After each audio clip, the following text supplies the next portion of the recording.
Meet me near the ruins of Falbutton Castle. After dark. Do not tell anyone.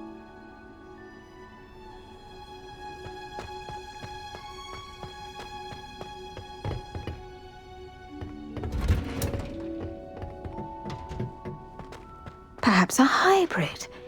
Bouncing tentacular. I've finished the activities you assigned me, Professor Garlick. Wonderful. I hope you gained a greater appreciation for the flora in our lives. I am forever enraptured by it.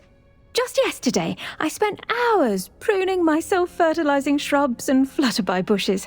Didn't realize how long I'd been at it until the sun began to set. Well, if there's one thing I love to see more than my plants thriving, it's one of my students doing the same. Now, ready to learn flipendo? Chin up, keep a light grip, and it's all in the wrist. Let's see you give it a go.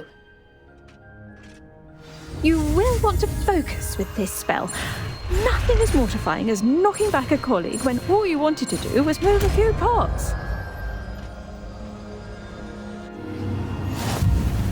Wonderfully done! If you'd like to practice a bit more, you're welcome to do so here in the greenhouse. Just mind the plants, please. Look at that! You're a natural.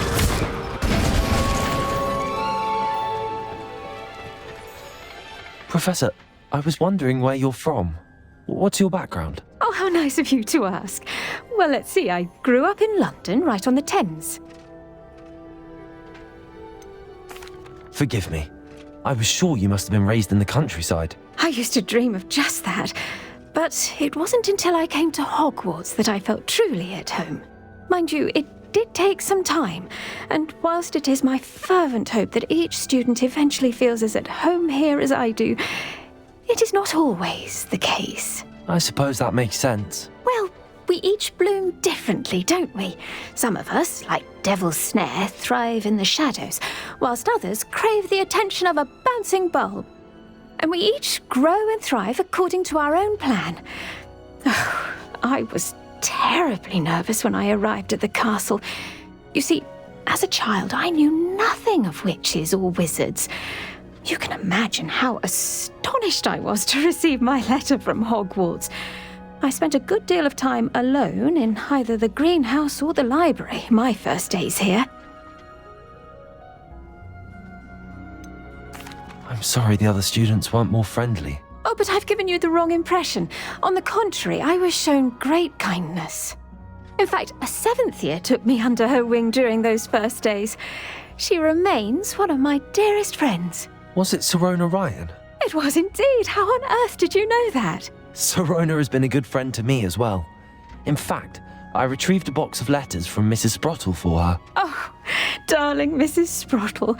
She was always astonished I knew as much magic as I did, being Muggle-born. I dare say you'll find that the friends you make here at Hogwarts will last a lifetime. Now, I'd best get to my recent delivery from the Magic Neep. Mr. Teasdale promised me quite an assortment of seeds this week. Lovely to see you.